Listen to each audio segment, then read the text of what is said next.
prepared yet. You need to try and pick off the units as... Look at the shields on the mark themselves. Oh my god, the world's gonna take this!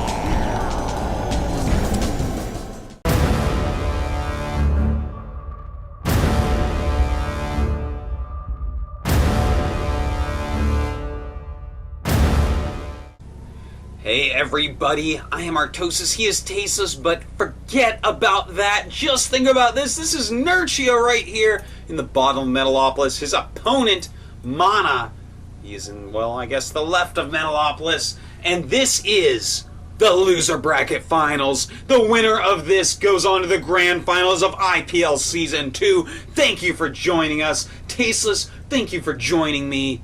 Oh, it's a pleasure to be down here. I am so thrilled and honored to be casting this game. Oh, you know, so much on the line for these guys. Neither of these guys have had a massive amount of success in StarCraft 2 esports. We don't see these guys as major champions of other major events out there. So this game really means a lot to these two guys. You can see already the probe spotting that Overlord coming in here. This is huge. We've seen incredible games from these two guys. I really have to commend our Zerg player. He has impeccable late game, from what I've seen so far. I'm loving Nerchio, man. I'm becoming more and more of a fan. You know, when I was watching him during the beta, he was not so impressive. Really began learning the game a lot more since it came out. But right now, this is a guy that deserves to be where he is, Tasteless. He has been just macroing like a hound, microing like a fiend. Macroing like a hound? Yeah, man, macro like a hound, man. They macro crazy. Well, and let's not forget about Mana, too. I mean, Mana's a guy, you and I both competed against him in StarCraft 1. We know he was very good. But, of course, being a Polish StarCraft 1 player that he was, you don't get a ton of opportunities to compete or to prove yourself. So here he is now in StarCraft 2. He was a legend in StarCraft 1. He has a lot to prove. Now is his time. Can he do it? Can he take that major title? You know, he came so close at DreamHack so long ago against Nama, but here he is. This is a huge tournament. IPL number 2, Tasteless. IPL number 2. The winner of this tournament has their name put next to Hydra. And that is the greatest gift of all. That's the greatest gift of all, as you say. Well, going into this game, it looks like, once again, with this pro we have right over here, you probably will try to plant a pylon here, or at least delay the hatchery. Nice placement there. At the same time, we're back here in the Protoss' base. It looks like, it looks like he's probably going to go for some kind of tech. Yeah, you know, I assume it's going to be a 3-gateway expansion with sentries. Yeah, something like that. But, you know, it could be something else. Mana has shown us some other builds. He did try to go quick Dark Templars one game. But you have to be careful, because if they know that's coming, it's not going to be nearly as powerful. It's going to be a lot harder to make all those resources put in pay off. So we see that hatchery is going up, speed on the way for our Zerg. Mana, misclicking actually a probe at that geyser, Tasteless. Oh, and now it's going in. He's been listening to the cast. Oh my god, how's he doing that through space and time? But he only has 2 probes on that geyser, so he's not going to get quite as much gas as he possibly could. And that Wallen becoming a little bit more popular nowadays as people are mixing in roach rushes a little bit more. Remember, everyone, the weakest part of your Wallen isn't the pylon, it's the Zealot. So having the pylon taking brunt of damage can be quite nice. I've seen a lot of people asking about that lately. Just thought I'd throw it in. Yeah, it's a good thing to point out, because I could see a newbie guy looking at that and being like, oh, but the roaches can get over there and take out the pylon. Well, it's easier to make another pylon faster. Yeah, it's easier to make another pylon than another Zealot as well, Tasteless. 2 gateways coming up, so it looks like it is going to be the standard 3 warp gate expand, where he slowly tries to push out, making a pylon down here and Nexus here, utilizing force field and its ability to defend a Protoss expansion so well. Indeed, Tasteless, indeed. Now that probe hiding up there, very smart move. He can move that down later and see if he can spot any weird all-ins coming or something like that. Now, a Roach Warren coming up. In addition to the speed, we may possibly see some high-economy Roach Zergling aggression. And, that's a nice Overlord, man. Randomly seeing that pylon. Mana won't be happy with that. Yeah, and unfortunately his scouting, and you can see he cancels it. Yeah, his scouting probe kind of gone to waste now, because Mana was smart and, Nerchio.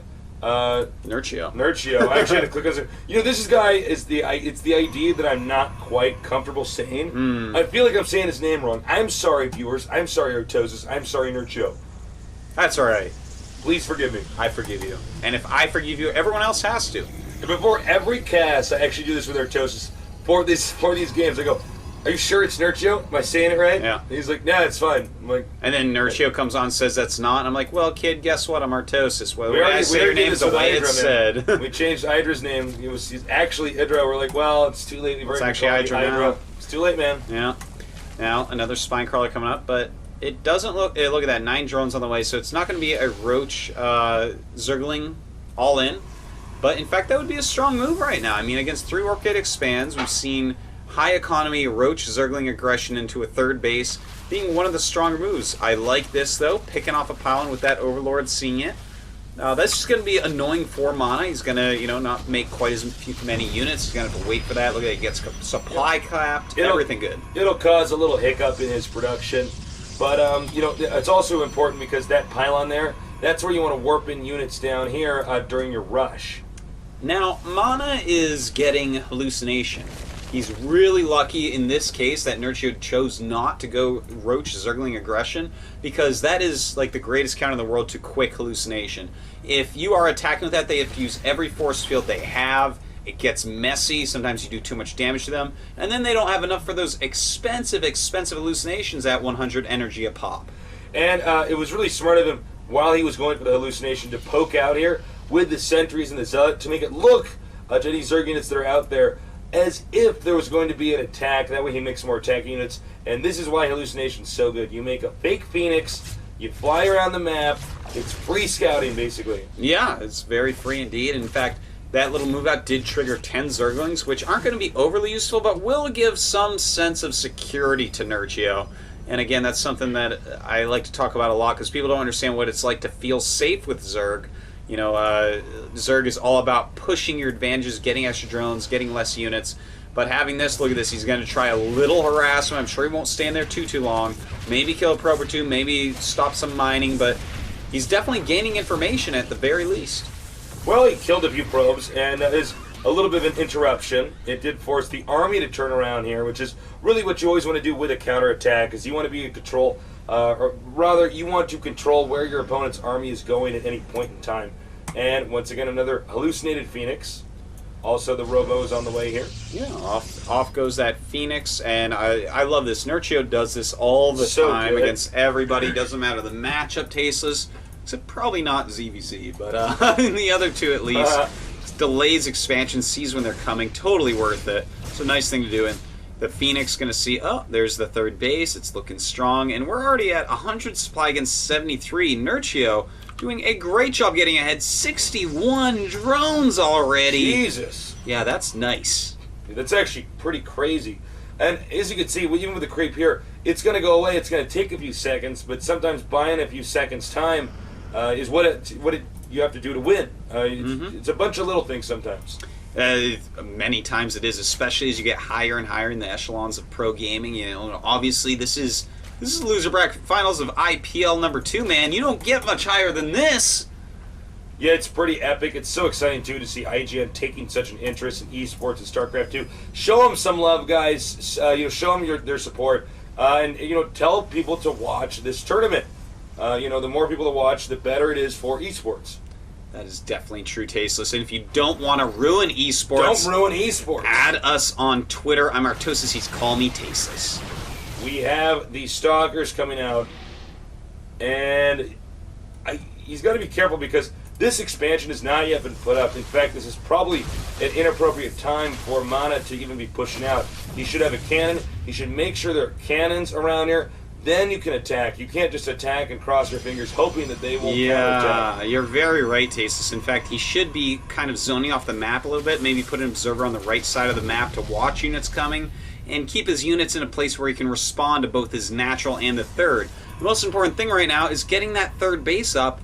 Well, it looks like he wants to take down the fourth of the Zerg, but I mean, you can't sit on 2 base fighting against 3 base all game. That's going to be something that Zerg eventually should be able to whittle you down on in a very long game scenario. So really, I mean, Protoss on 2 base is scary for a certain amount of time, but that time is come and gone. Mana has to get up his third now. The problem is that in StarCraft 2, Zerg actually can get maxed so much quicker. than a Protoss or a Terran. Oh yeah, And that's why Protoss has to get the third base up, because otherwise he's just not in a healthy place. Indeed, he's not. Now the Roach is going all over the place. Another little Roach attack. Some good force fields. Mana picking off a few, and that's what you have to do, Tasteless. Just pick off a few Roaches here and there and everywhere. But Nerchio, look at this. Additional bases going up. Some Zealots being warped in. Nice move by Mana. If he can snipe this hatch, it will be quite a nice move. But a lot of Roaches coming very quickly with their Roach speed. Nexus on the way. Back here at the hatchery. There's not enough Roaches here yet. It's getting low. It's getting really low. And here come the Roaches, Tasteless. Those being taken out so quickly.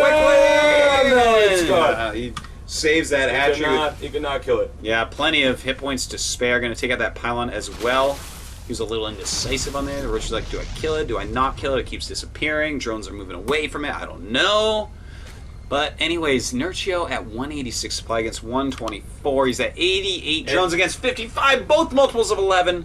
This is actually insane because the bottom right side of the map, actually, I mean, if you were to split this map in half diagonally, Zerg owns everything other than the gold base, which you could easily get. Mana has not even managed to get an additional base up besides this one, which just now finished. It's not even, his probes haven't even been sent there yet. I mean, you said it well, Tasteless. Mana is not managing to do anything quite right this game. I mean, Nerchio has so much. He's already maxed out against the 140 supply of Mana. And there's, I mean, the Roach is just kind of darting in, darting out all over the place. And once again, Nerchio is just so good at making sure that his opponent's army is relocating. And of course, oh my god. He's going to get it. Is he? Actually, no. He got it. And wow, that was close. That was indeed. And Mana cannot be feeling very good right now. It's 179 supply against 140. Greater Spires on the way. A ton more Roaches on the way. Nerchio really abusing the immobility of Mana's forces. Mana should have made a wall at that third, but now he's just sitting on two base, attacking across the map. I don't know how well this is going to work, but a beautiful little counterattack. Great thing for Nerchio to do right now. In fact, Mana for a second turns around and then goes back, realizing that that's the worst thing he could do. All right, it's all up to this one attack, and I don't see it working, but let's see. I mean, crazier things have happened in StarCraft 2. We have the Stalkers of 3 Immortals, several Sentries, and a very small number of Zealots coming here. He might be able to supply block the Zerg temporarily. Actually, I say that he's lost so many Overlords and there's still 200. I don't know. I guess he just spends all his extra money on Overlords. Yeah, I guess he does. Not a bad move, as that happens a lot to late game Zergs. And those Roaches still in there doing damage. In fact, the Robo is no longer powered. We have 6 Broods on the way, a lot of Zerglings as well. And I mean, it's an okay army Mana has, but he's stuck at 146 supply against the max Zenio. I mean, I was going to call him Zenio because Nerchio and Zenio, both amazing Zergs. Wizard names, but look at this, all these spine crawlers coming up, and beautiful force fields. Nice Holy wow. Yeah, this is pretty good, but you know, the problem is just that he's going to lose this he's going to lose his army eventually. He doesn't have enough. Yeah, I mean, he's trying to snipe these Broodlords, and he may in fact snipe them all, but a lot of Zerglings out here, Immortals not so good against that. And if Mana loses all this, I mean, look at his... That's basically GG. Yeah, his supply is plummeting, Tasteless. Look at that, 80 against 140. Mana's sitting on 2 bases, only one of which is mining. He has, somehow killed this base over here while we were watching that battle. This has been just an absolutely insane series here, but unfortunately for Mana, I can't emphasize how dead he is. Yeah, he's pretty dead today. So 69 supply to 144. He's making another gateway and a pylon with 1 mining base. I mean, a 2-base Zerg holds a 1-base Protoss Tasteless. Well, this just goes to show you he wants to win it so bad. I mean, the IPL is so big, so much on the line here, and you know he's just hoping for a miracle right now. But even a drone has been brought in here to battle this. This is at this point in time. Here's what's going on, guys. He knows he's won. Well, Tasteless. That drone, don't underestimate it. It might be a Mulan drone. Who knows? Who could? Just because in current days Zerg armies don't want drones with them doesn't mean that they can't somehow cause an avalanche that destroys an entire Hun army. Well, there you go. That's actually a great way to put a positive spin on a game. It's basically already over, Tez. Well, we have some more Broodlords morphing right now. This is going to bring him up to quite a few broods. You know what's funny, if I can just mention this? He just never really utilized his pylon. He No. utilized the one that he made down here, but there's so many moments he could have warped stuff in to kill off those drones and stuff. Let's take a look at the unit tab, by the way. I'm not going to read the Zerg one, but 50 probes, 1 observer, 17 stalkers. That is not very much There they compared are. to the insane army that is coming at him right now. Ouch. It's 200 Yeah. supply against 85 tasteless. I think that we I'm have not a our gambling player. man. Yeah. Oh, all right. Well, I think this is going to be the end here. Ooh, 6 DTs on the way. I don't think that those can... Oh, they're being made into Archons. I mean, I guess so. Why not? But it looks like Nerchio, man, has truly outplayed Mana in this series. You know, the only game that was a little bit disappointing was game number 4, and it wasn't because of the strategy that he used. It was because he used that strategy on the map that it doesn't make any sense to do it on. But, you know, he's a guy that knows how to play a solid late game. Watch for this guy, guys. This is one of the best Zergs I've casted. Certainly, he's just Easily. put on quite a great show. And now going after Mana's army, this could be the final battle. In fact, if it's not, I'll be insanely amused. A lot of stalkers just falling down. Way too many Zerg units. Those DTs are shredding things tasteless, but it doesn't matter because there's just too much for Nerchio. He is never not going to be maxed. And now we see him turning around. I guess he wants to go grab an Overseer, since these DTs are dealing a lot of damage to him. The Broodlords even running from DTs. That's how scary they They are, are I scary. guess. And I have to say, man, this has been quite a series. I've been quite happy to cast it tasteless. I think we know one of our finalists right here. Watch for this guy, guys. By the way, it's been a real treat for you know, to commentate these games for you guys. You know, we do it from our Artosis' apartment, but it's been a lot of fun, and we want to thank the IGN guys again for, you know, supporting esports and Making a great tournament. yeah, making a kick-ass tournament. And also, please, if you get the chance, check out our shirts at thehandsomenerd.com. We got some new great ones out there, some esports attire for our nerds that we love. Indeed. Nerds like Nerchio Nerchio. and He's a handsome Nerchio. Yeah. All right, well, Well, there's just so much stuff in here. no, I know. Mana's dead. He knows it. I mean, he's trying to rally somehow. But even Archon's Tasteless will not hold up to Mass Roach Broodlord. Only the and- casting ones. Very true. Only they. Well, this has been a wonderful set of games, and GG. Nerchio moves on to the grand finals. Thank you all so much for watching. Signing out. We love you. Tasteless and Artosis.